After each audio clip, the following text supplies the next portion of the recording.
Yeah, you see scorpions out at night. Very cool.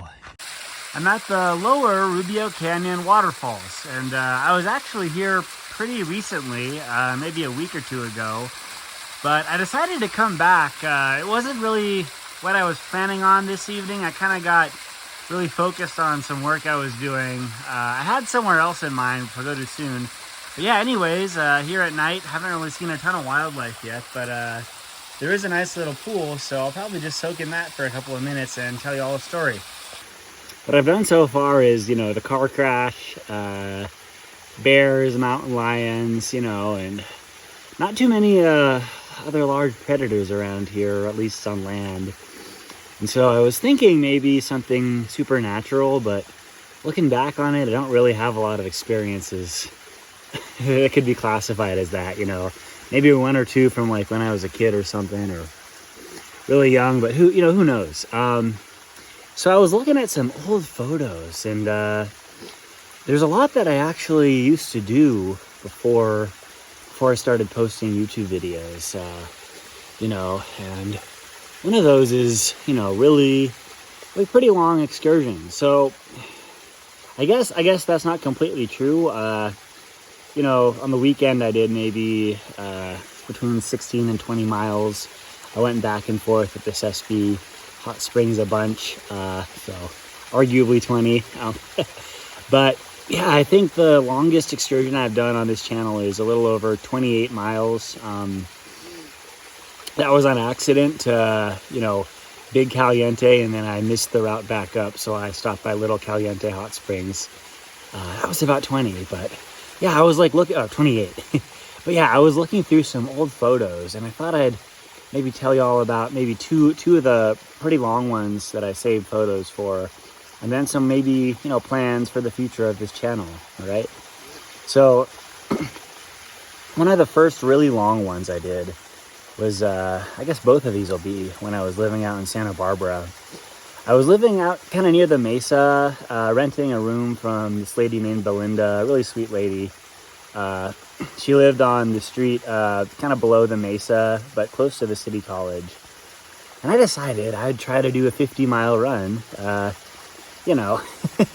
Great idea. Maybe more of a light jog, but it wound up being more like 44, and I'll describe that one. So I got up really early in the morning,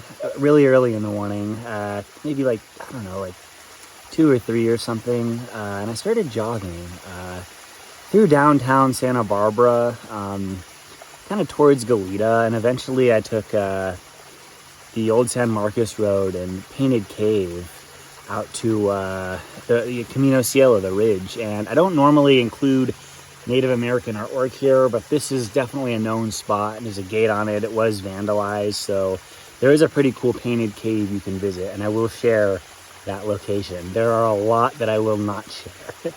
But yeah, Painted Cave, I jogged up near there.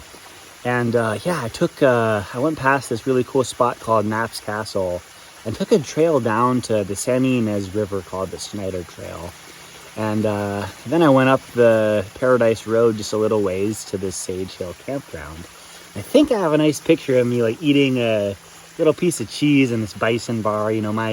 The way I do the nutrition has kind of changed on these. But yeah, so from there on out, I jogged up the road a little ways, and there's a lot of really neat stuff on the San Ynez River there. You can find wild turkeys, pretty easily. There's this really cool spot called Red Rock, and there's a lot of really neat pools on the river. I'll put some maybe from the trip and some from other excursions I've done up there. And so I kept jogging just really slowly. You kind of, when you do these long ones, you sort of I feel like for me, I get waves of energy and then waves of just depletion, and you just got to kind of push through them. And so that's what I was going through. And sometimes I feel like you can have really intense emotions too. I feel like, especially when you're really exhausted, whatever is in your brain to kind of regulate your emotional stability can go a little haywire.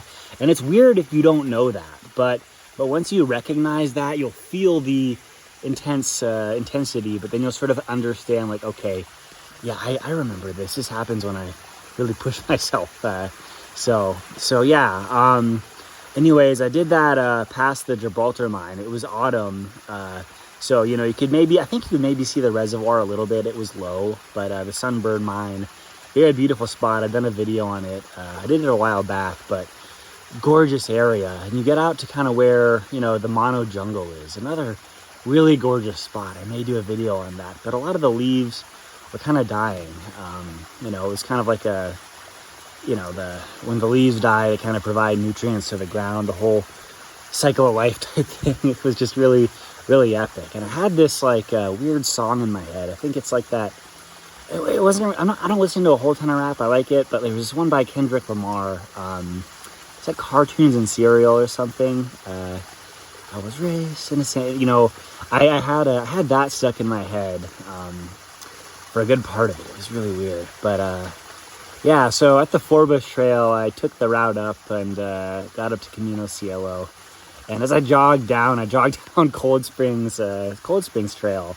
And these two people like kind of passed me coming up, and you know, they were these like high school kids, young. I think they had just started on the trailhead probably, and I had definitely gone over 40 miles by that point. So I was like jogging down in pain, and they actually got up to the top, and I think they came back down and passed me. And I was like, God, I'm tired. So I wound up calling my friend Mikey, actually. Mikey, you know, I think you watch these sometimes, so shout out to you.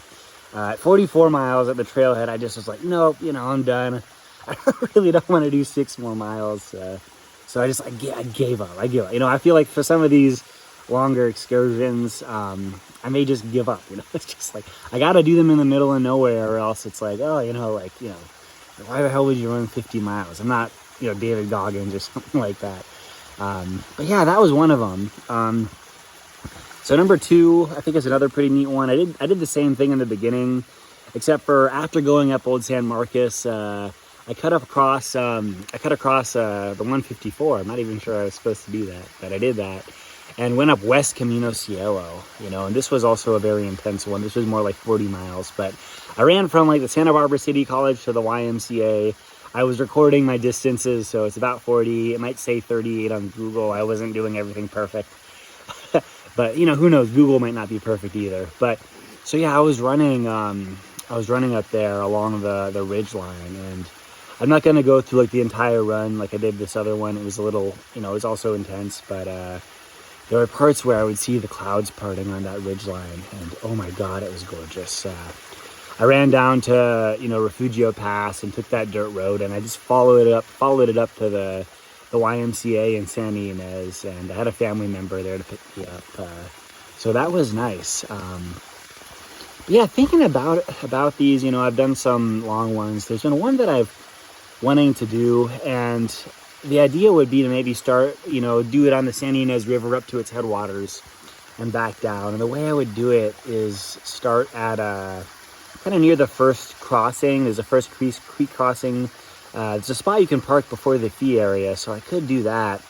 And I was thinking about just running along Paradise Road, which is gorgeous, and then taking the Red Rock Trail, you know, passing a lot of the beautiful water holes there, going up to the Sunbird Mine, which is really gorgeous, and then taking the Gibraltar Trail and, you know, going through the Mono Jungle. I'd pass near Little Caliente. I wouldn't be right at it, but if I really needed water, you know, the water level might vary depending on when I try to do this. I'm aiming towards winter maybe, but there's going to be low water if I do it before a storm. But Little Caliente has water, and parts of Forbush Trail have water, so that's a possibility. And anyways, I would take the fire road up to past where Big Caliente is, which, you know, has water, and out to the Jameson Reservoir, you know, which is a really gorgeous reservoir, pretty secluded. I haven't been there in a while. I wanted to go kind of recently. I think it was raining when I was considering doing that. But yeah, the Jameson Reservoir, I passed by there and then go up to, you know, the Santa Ynez camp and eventually the Marietta Divide, right? That's about 30 miles according to Google. And then I just, you know, go back. And if worse came to worse, I could just run into Ojai, you know, and we'll see how much of a run it is too. Just so you're aware, like, I think, oh, where are they? I got some shoes. Yeah, here. Yeah, I use these. So, you know, these are great. Vivo Barefoot water shoes, but they have next to no cushion. I think the The furthest distance I've done with those are maybe about like 30 miles, 34 miles with those shoes. So yeah, not exactly great for endurance running, but I feel like, if you do a light jog, it's fine. I might try to find some new shoes. I remember I liked the Merrell Trail Glove 4s. They don't make those anymore, and I personally wasn't really a fan of the 5. I haven't tried any of the larger ones, but yeah, I may consider getting a slightly more comfortable shoe, since I don't think most people who do endurance runs or jogs are using my water shoes that have like no padding. But yeah, I want to do something intense like that again, and looking back at my old photos, trying to find a story to tell you, it's kind of encouraging me to consider it. Although these things are pretty strenuous and painful, and 40, 50, 60 miles, it's a lot.